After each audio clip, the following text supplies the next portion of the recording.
I'm Troy Hayden. Welcome to 12 News Weekend. Every week we take a look back at the best news stories from our 12 News journalists.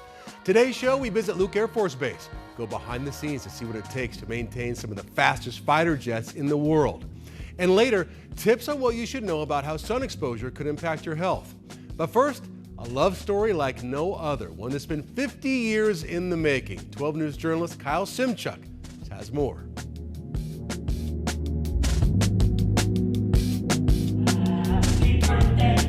Happy birthday. At 80 years old, Steve Gove has plenty to celebrate. I'm enjoying the fact that I'm here. My kids and family and friends are here with us. Beside him is 78-year-old Judy Mutall. And I'm happy that it's finally here, because it has taken some planning. More planning than most guests realized. Steve and Judy's story began in the hallways of Seattle high schools back in 1963. Steve and his red hair caught Judy's eye at a Christmas party. And in walks 6 very tall young men from Queen Anne in Letterman jackets, and one of them had bright red hair, and that was Steve. They dated for nearly a year before life pulled them apart. Steve to college and eventually Vietnam. Judy to her senior year of high school. We didn't have any friends in common that would allow us to stay in touch with each other. For 49 years, they lived separate lives, marriages, children, careers, and divorces, never knowing they were sometimes just miles apart in the Seattle area. 15, 20 minutes away from each other. Then in 2013, a Facebook coincidence changed everything. Steve commented on a photo posted by Judy's cousin. And I'm like, I know that name. Oh my gosh, I wonder if it's him. Their first meeting after nearly half a century felt surprisingly natural, and Steve took Judy's breath away again. He said, I remember the Judy Powell. I need to get to know the Judy Mutall. I don't know that I've ever told you this. I got in the car and I sat there and I couldn't breathe. I could not breathe. Really? Within months of reconnecting, they were planning a future together in Arizona. We kind of had a come to Jesus meeting and said, how strong is this relationship? Strong enough for them to leave Washington in 2014 and settle at Robeson Ranch in Eloy, where close family and friends gathered over the weekend for a birthday and something even more special. But then I realized we were going to have all of his family here. And I was going to have both of my sons here with their kids and wives. And when would we ever have another opportunity like this? We have come not only to celebrate a birthday, but we've come to celebrate a marriage. Their friends from Robeson Ranch had no idea, but family members who traveled from Virginia, Georgia, Seattle, and Portland were all in on the wedding. From this day forward. From this day forward. For better, for worse. For better, for worse. I do pronounce that they are, at last, husband and wife. For Judy, Steve brings something she'd been missing. He just makes me laugh. He's a happy man, and I just love him. So it works. There's the yin and the yang, if you want to call it that. Proving that true love knows no timeline. In Eloy, Kyle Simchuk, 12 News. Summer just got better here at the JW Marriott Phoenix Desert Ridge Resort.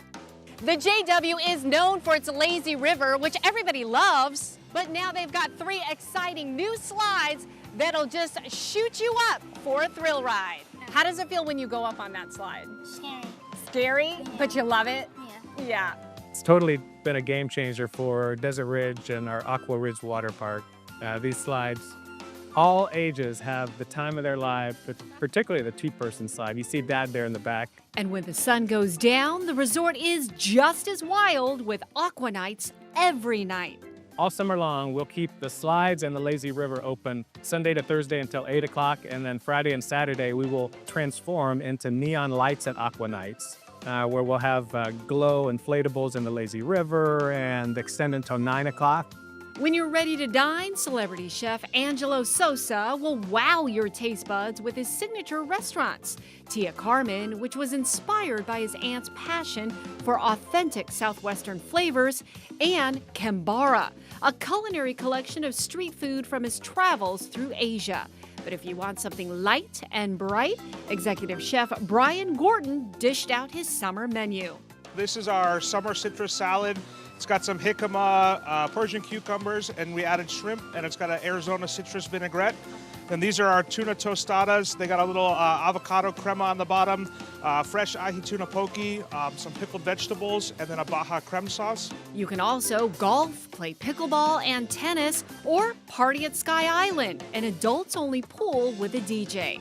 And this season, for their Save on Summer deal, from Memorial Day through Labor Day, get 35% off your stay and a $100 resort credit if you book by May 23rd. And as part of their summer deal, it also includes, a $10 game card to their game room, Copper Alley. Yes! So what's happening Fridays and Saturday nights? So in this area, Copper Alley, which we're super excited to feature this year, tons of games and fun for all ages.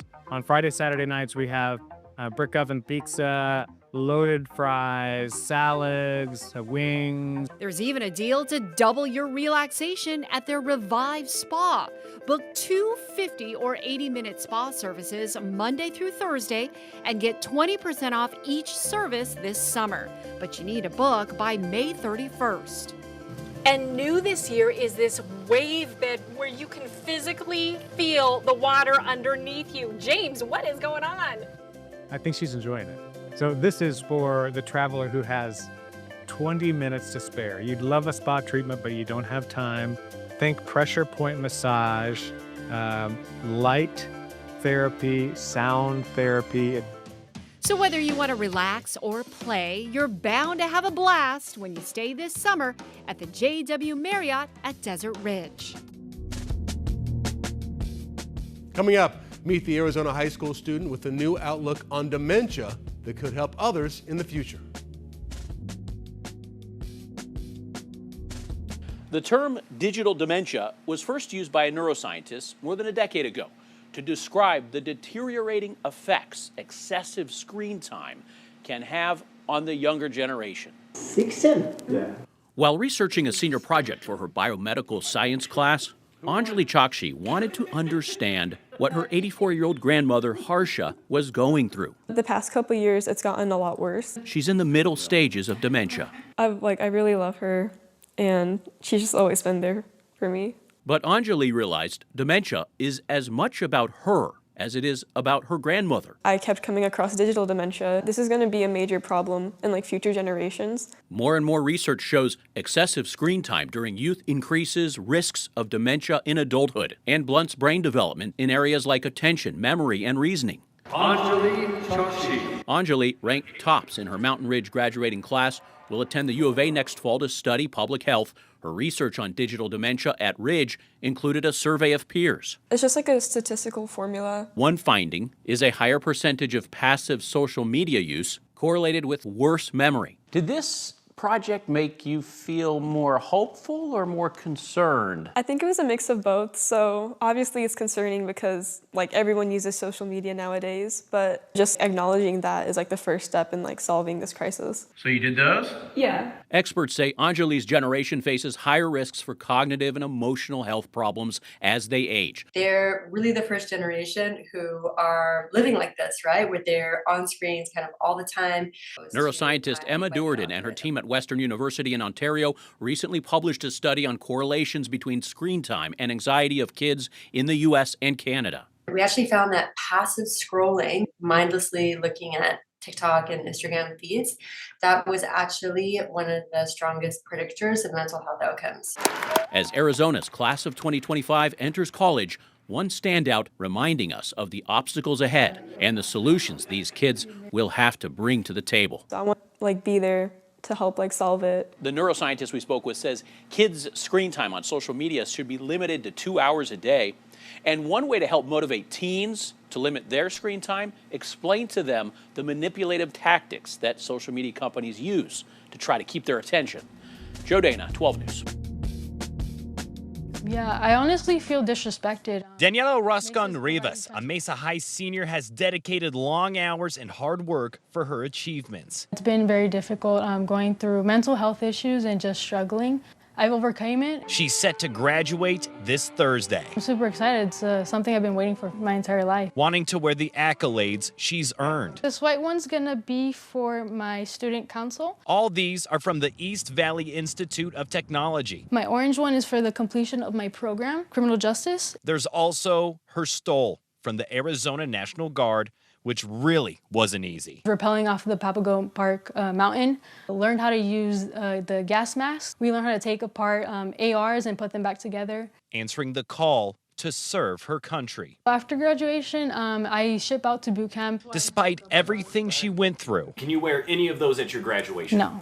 I was heartbroken, disappointed. She was told these don't comply with the uniform policy for graduation and cannot be on display when she receives her diploma. All these achievements I worked very hard for, and I can't even wear it on my big night. I have given my life for this country to serve them, and I can't even wear a simple piece of fabric. 12 News reached out to Mesa Public Schools about this. We received a statement that says while it values and honors military service, Mesa High upholds a long-standing tradition of unity at graduation under district policy and state law that promotes uniformity during the ceremony by limiting adornments on graduation attire. I understand that it is a long-standing tradition, but there are students who have worked very hard for their achievements and accolades, and they want to show it off. Now the soon-to-be graduate has started an online petition to change the tradition so everyone can wear their military stoles and even honors.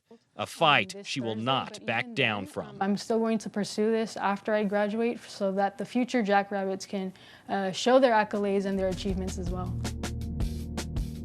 Oh, that wasn't that. They call her Goose as in silly goose, but her game is serious. The best way to describe Lily Goodwin? Dominant really is like a good word for it. She's a dual threat, hitting and pitching, like Shohei Ohtani or Babe Ruth. She's batting .561. As a pitcher, she's 18-0, striking out 2 of every 3 batters she faces. If I'm like doing pretty well in a game, I'll be like, yeah, like I got them right here. Like watch this nasty changeup. Like watch me get this girl. Like watch her whiff on this pitch. Like that's what I'll say. But like when I turn around, like I'll be like locked in, like focused. Even her coach is amazed at how good she is. Lily is probably one of the fiercest competitors I've ever been around. I mean, I coached wrestling for 20 years. I coached football. Never really come across a student athlete that, has this competitive nature to them. She's a grinder. I mean, she will go out there and puts the work in, and I don't think she's ever like, oh, okay, I'm good enough. I don't need to do anything else right now. She's constantly striving to get better. That competitiveness can be found in the classroom, too. The junior has a 4.66 GPA, and she dreams of teaching the next generation. My ultimate goal is I don't want to have like a normal job. I really want to be a coach. Whether it be like a private pitching coach, whether it be a coach for a high school team, a coach for a low-level college, or for D1. The D-backs welcomed a new teammate to the clubhouse today, 8-year-old Ben Willis, an honorary D-back for the day. He got his own locker throughout the first pitch, got to meet his favorite player in Ketel Marte. Ben is part of Make-A-Wish Arizona. After kidney failure last year, his dad said the D-backs have been an escape. Ben has 2 rare genetic disorders. He's literally 1 in a billion. And because of the Diamondbacks, we've seen a lot of progress in who he is. Coming out here and being able to feel the love and support of the Diamondbacks is just really great.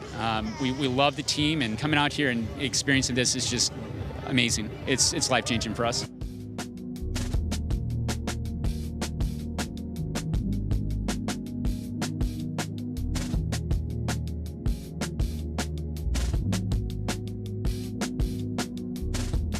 (1998), the year the Valley of the Sun changed forever. America's pastime, rooted into the identity of our Sonoran Desert. 12 News has been there for all of it, telling the Diamondbacks story, from the All-Stars to the championships to the impact on our community. Now the next chapter awaits. The Diamondbacks play right here on 12 News. Catch select games as we continue telling the Diamondbacks story. 12 News, your new home for D-backs baseball.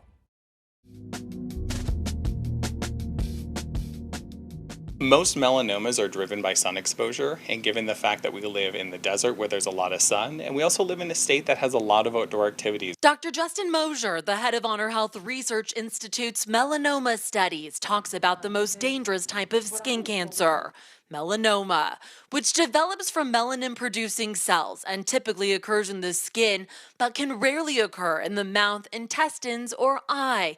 In very rare cases, in the lung. Not only do we have a lot of sun, but people are exposed to the sun. And the stats surrounding melanoma are startling. We have some of the highest rates of melanoma in the United States. The American Cancer Society estimates 3,790 new cases of melanoma will be diagnosed in Arizona this year, a rate well above the national average, which is why Dr. Mosier's work is especially important. So I'm one of the clinical investigators that specializes in melanoma in patients with other types of skin cancers. Right now, Dr. Mosier, who's also an associate research professor at ASU's new School of Medicine and Advanced Medical Engineering, is working toward a goal to bring the newest and best treatment options to patients in Arizona and quickly. One of the trials he's working on is a new type of cell therapy to treat patients with refractory melanoma that hasn't responded to the standard treatment options. Where we take a patient's own immune cells and then train them to attack the cancer. Honor Health Research Institute recently treated the first patient in the 50-site international clinical trial. The hope is that this study is positive and will lead to the new approval of a new treatment. The good news? If you're unfortunate enough to have a melanoma, but lucky enough to catch it when it's early, like a stage 1, those are highly curable with cure rates well over 95%. But if you have enough sun exposure that you get one melanoma, he says you're at a higher risk for other melanomas. So as his team continues their work, his advice for others is centered around prevention. Avoiding sun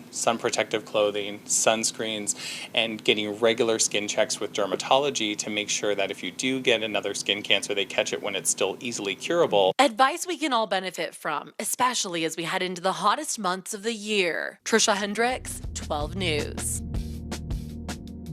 Hey. All right, come on. This West Valley neighborhood is on high alert. And it kind of changed our whole routine. Because just 3 days ago, a Havalina attacked a man walking his dogs. It probably took less than 30 seconds for the whole thing. Every morning at 4 o'clock, Roy Watts takes his dogs Roxy and Georgie for a walk around his neighborhood near Dysart and Bethany Home Roads. I usually scan like the road with my flashlight, which there, a lot of times there is. But on Thursday morning, there wasn't anything in the road. There was something hiding in the bushes. And the dogs started to growl, and they started to pull and pull and pull and pull. And then this thing, charged from behind the bushes, and they got into a little bit of a battle right on the edge of the road. Watts was able to break his dogs free, but says the Havalina charged at them a second time. It was on the other side of the road, and we were running through this field right here, and it just kept chasing us across the field. The Havalina bit one of the dogs, leaving a gash in Roxy's chest. Probably over an inch deep. And Watts hurt his knees when he got knocked over. He swelled up like a football. According to Arizona Game and Fish, dogs are a natural predator of Havalina, and the wild animals may become aggressive when they hear or smell dogs. Game and Fish encourages people to scare Havalina off by making loud noises. If you see a Havalina while walking your dog, they suggest turning around and going in another direction. Try to avoid it as much as possible. Watts is thankful their dogs weren't more seriously hurt. What if that would have hit her carotid artery or something? And would like to see the animal relocated before another attack happens. If there's something wrong with this one, that it's going after people that aggressively, yeah, I think they should come and check it out and find out, before a kid gets hurt. In Litchfield Park, Gabriella Becerra, 12 News. Some call the scream of jets flying out of Luke Air Force Base the sound of freedom. And Airman Bailey Life's job is to make sure that sound is heard. He works on these jets. So this is our F-16 armament backshot building. Life and his fellow airmen here right now work primarily on the remaining F-16s at Luke, but they're transitioning to the more advanced F-35s, and it truly is a team effort. That's the one thing about the Air Force is everybody's job is just as important as everybody else's job. My job specifically is very important just because we give the pilots the tools that they need to be able to defend themselves when they're in the air. Life was a college football player before he joined up. but there was little doubt about what he was going to do after school. My whole family joined the military. My mom was in the Navy, my father was in the Navy. My grandfather was in the Air Force for 27 years, and I always kind of wanted to join the military. These F-35s don't run on regular unleaded. They take over 2,000 gallons of high-grade jet fuel. A single drop of water in that fuel can ruin a multi-million-dollar engine. And it's Airman Darren Burgess's job to make sure that doesn't happen. We're the first line of defense in the event that there is anything wrong with the fuel. We catch it right off rip and make sure that it's not going to hit the aircraft when it's not up to standard. The fuel is delivered to the planes on the tarmac in these big tanker trucks, so Airman Burgess will grab samples and test for purity. Fuel should be looking like this: clean, clear, bright, everything is good to go. This is what we do not want to see. Of course, display purposes only. Burgess says he's been doing this job for 5 years. Does he like being in the Air Force? This is probably the best thing that had ever happened to me. Why? I think the sustainability of the Air Force has really progressed me within my own career. I think there's really good things within the Air Force that has made me build as a human. So it's great for my family, it's great for me. Thanks for watching. And a reminder, new episodes of 12 News Weekend premiere every Friday on 12 Plus. You can also watch past episodes on that app. So download 12 Plus for your Apple TV, Fire TV, or Roku and watch for free. I'm Troy Hayden. Have a great rest of your weekend.